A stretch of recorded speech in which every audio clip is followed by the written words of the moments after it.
Assalamualaikum warahmatullahi wabarakatuh.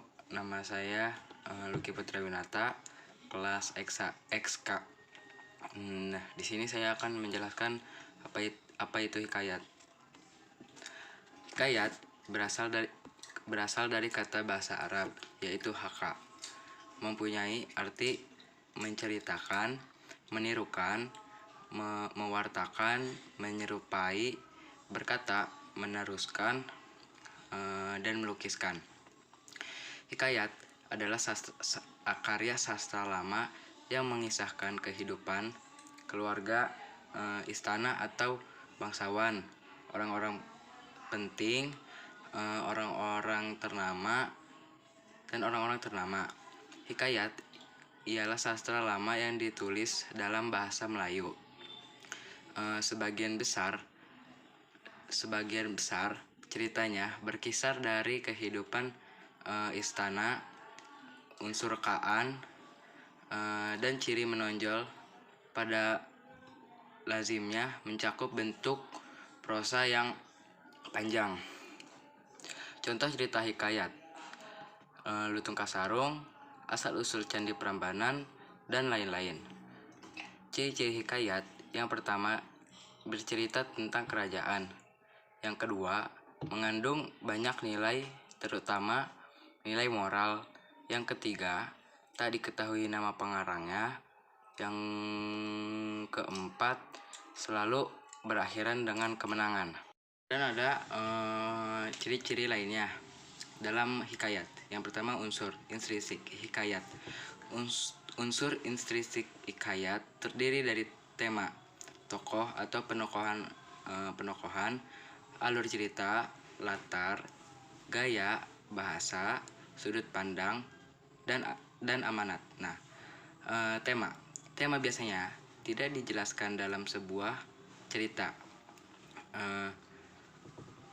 Pembaca harus membaca terlebih dahulu alur cerita sehingga mengenali rangkaian peristiwa di dalamnya.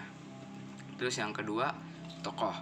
Tokoh merupakan unsur penting untuk mengembangkan cerita. Tokoh dalam cerita menggambarkan karakter tokoh, pengungkapan jalan pikiran, penggambaran fisik, gambaran lingkungan tempat tinggal tokoh.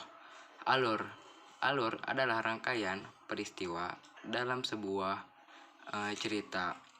Alur dibagi menjadi alur maju, alur mundur, dan alur campuran. Terus yang keempat, sudut pandang. Sudut pandang hikayat adalah segi pandang penulis sebagai pengamat di luar cerita. Pengarang bisa memakai kata ganti orang ketiga untuk menceritakan peristiwa atau tokoh utama. Pengarang juga bisa mengganti tokoh utama dengan sebutan aku yang memakai kata ganti pertama. Terus latar biasanya berhubungan dengan suasana, waktu, dan tempat terjadinya cerita. Yang kelima, amanat. Pesan biasanya disampaikan oleh penulis pada pembaca tentang nilai moral dalam suatu hikayat. Amanat ini berupa perbuatan baik akan mengalahkan perbuatan jahat. Terus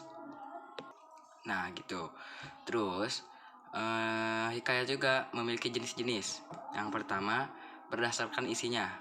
Berdasarkan isinya, teks hikayat menjadi beberapa jenis, yakni cerita rakyat, epos India, cerita dari Jawa,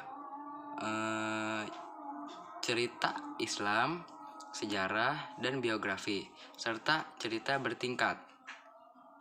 Nah, yang kedua, berdasarkan asalnya, hikayat dibagi menjadi beberapa, yaitu Melayu asli, Jawa, Hindu India, dan Arab Persia. Nah, segitu saja. Dari saya, Assalamualaikum warahmatullahi wabarakatuh.